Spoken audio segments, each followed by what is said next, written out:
hey, this is what we're going to do whenever we run out of time in the destination. We're going to just shoot a little episode here in the cantina. And I think what we ought to do is we ought to start it off with Tuesday travel. Tuesday travel. So let's just do it. Let's do it.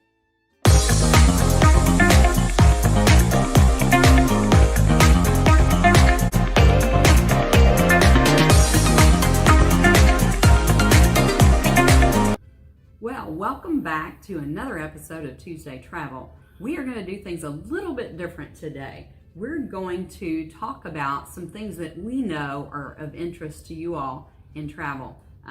We're going to talk about the media and tourism. We're going to also talk a little bit about what's going on here in the USA.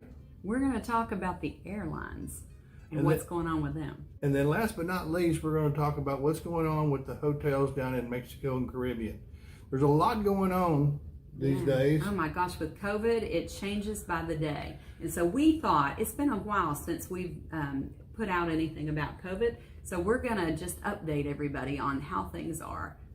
So let's start off with what's going on in the media in regards to tourism. Oh my gosh, there's so much. Every week there's something out there that it frightens people about traveling to Mexico or the Caribbean islands. You know, the one thing I love about America is that everybody has the right to speak their piece and speak their own opinion. Yeah. But what really pisses me off is whenever the media, and I don't care which media you watch or which media you read, they're all doing this.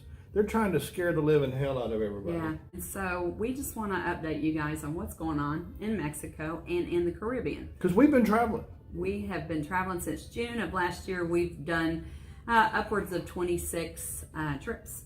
So the thing you have to know is these resorts all, a year ago when COVID first started and they opened back up, they took all kinds of precautions to make sure the resort was going to be safe for you. Nothing has changed there. No, it's all the same. The precautions are still in place. Everything is still there. The only thing that's changed during travel is that the USA requires you to now have a COVID test upon re-entry back into the U.S. The hotels took it upon themselves to take care of getting lab workers to come to their resorts to do those tests. By the way, if you have any specific questions that we don't answer during this video, please post them down below and we'll get answers back. While we're at it, don't forget to subscribe yeah. and please share this channel. So rest assured that we are on top of what's going on. We have some great resources that we reach out to that lets us know what every country is requiring in regard to restrictions and entering their country. So, if you have questions, reach out to us. We can definitely get those answered for you. Yeah. What I wanted to also hit on is what's going on in the USA is that many people who had their weddings booked Oh, yes. for 2020 who had to cancel. Many people who had vacations booked for 2020 who had to cancel. A lot of the hoteliers, what they did, and the tour operators, is they gave credit or travel vouchers. Yes. And that credit and travel voucher is good through the end of 2021. And so what we're seeing is all of a sudden everybody is wanting to use these credits. There's all this pent up demand. Yeah, they expire because one, they're going to expire, but two, all these people have been locked down. Mm-hmm. Depending on what state, and there's still some people that are locked down. But they're ready to get out. They're ready to travel. It's putting a crush on the inventory. So we've got people who canceled weddings that now have taken up 30, 40 rooms at a hotel. We've got people who's canceled their vacations, and now everybody's trying to get them all booked. And so there's a big crunch. What does that mean when they go to book their travel? What it means for you is that you need to start thinking 60, 90, 120 days or more out. So this waiting until 30 days or next week or that, I'm not saying that we can't get you into someplace if you're just got to get away. But what I'm saying is the options are going to be limited because more and more hotels are selling out due to the fact they're operating with less inventory and due to the fact that everybody is getting this travel in. Yeah.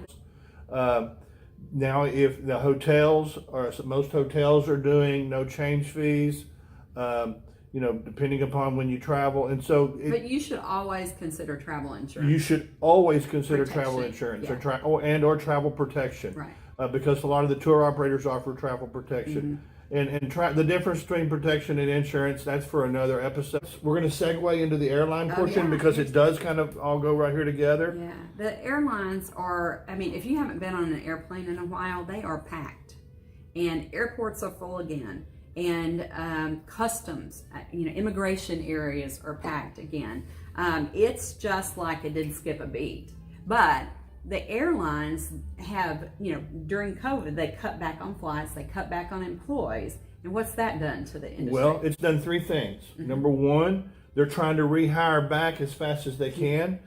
The other thing is it's bottlenecked the industry to where there's a shortage of employees. They're trying to get more flights going. Granted, leisure travel is where the airlines is focusing right now. Another thing that we can, while we're in the airlines part here, is regional jets, private jets. Oh, yeah, there are a lot more. There's a lot more popping up now to where it's not that much different to fly, depending on how many people are flying, to charter a private jet and fly your private jet down to the destination, because the air rates are going up so much. That's what I wanted to talk about. Yeah, is air rates. I did a little research before this video and looked at United out of Houston first, because that's where we are, and just looked at Cancun and trips like every month between now and Christmas. And in June, the week of June 6th, it was like $1,000 to fly to Cancun and back. I mean, if you're going for good flight times, early out, late back in. And then, but on the low end, it was still only about $700. So I think it was actually more than that. Unless you're looking at basic economy, where it doesn't include your bags and stuff, and those costs can add up, right? Right. By the way, our website is To Getaway Travel. Oh, looky here. By the way, did y'all know that we have an event called Guitars and Swim Up Bars? Well, check that out. It's on the website, togetawaytravel.com. Sorry, little station break there. Wow. I was kind of doing my own little station break over here, and then you got in and. Whew. Okay. All right, where are we? All right, here we are. We're going to go now into what's kind of going on in Mexico, Caribbean, in the hotel resort world. Yeah, well, let me just say this, that we have traveled, again, to Cancun, Cancun, Playa del Carmen area, Puerto Vallarta, Cabo, Dominican Republic, Punta Cana, Dominican Republic. Punta Cana, La Romana. La Romana. We've flown into those places, and we know, what things are like there. We have not flown into the Bahamas, Jamaica, the Virgin Islands, and the reason is that the protocols have just been too stiff. We weren't willing to go through a whole bunch of hoops to travel. Because when we've got great destinations, that we can go to that were pretty easy to get into. Great destinations and great resort partners to work with in those destinations. But some of those are easing up now. They are easing up. We need to talk about that. Some of those are easing up, and so. But right now, because we have experienced pretty much all of the major Mexico tourism destinations, and because we've experienced Punta Cana, La Romana, we can tell you what the actual experiences are there. The protocols are all in place. We've gone through this through many of our Tuesday travel videos of what goes on.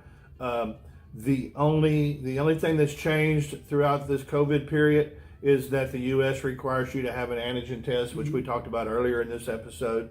And so to get back into to get back, you do not have to use anything. I mean, you do not have to take a test or have a vaccine to travel to Mexico or the Dominican Republic. Some of the others, you do have to test within a certain period of time, and it ranges anywhere from 72 hours, which is 3 days, up to, I've seen as many as 7 days max.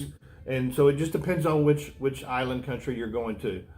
Depending upon what destination you want to go to, if you don't forget, drop a little comment down below this video, and we'll be more than happy to research what it takes to get to whatever island country you're wanting to go to, and we'll provide that information directly for you. Have access to all this information, pretty easy. Yeah, all I can say is we enjoy doing Tuesday Travel. We hope you enjoy watching it, and we look forward to providing more Tuesday Travels for you, but more importantly, we look forward to designing your next getaway to wherever you want to go.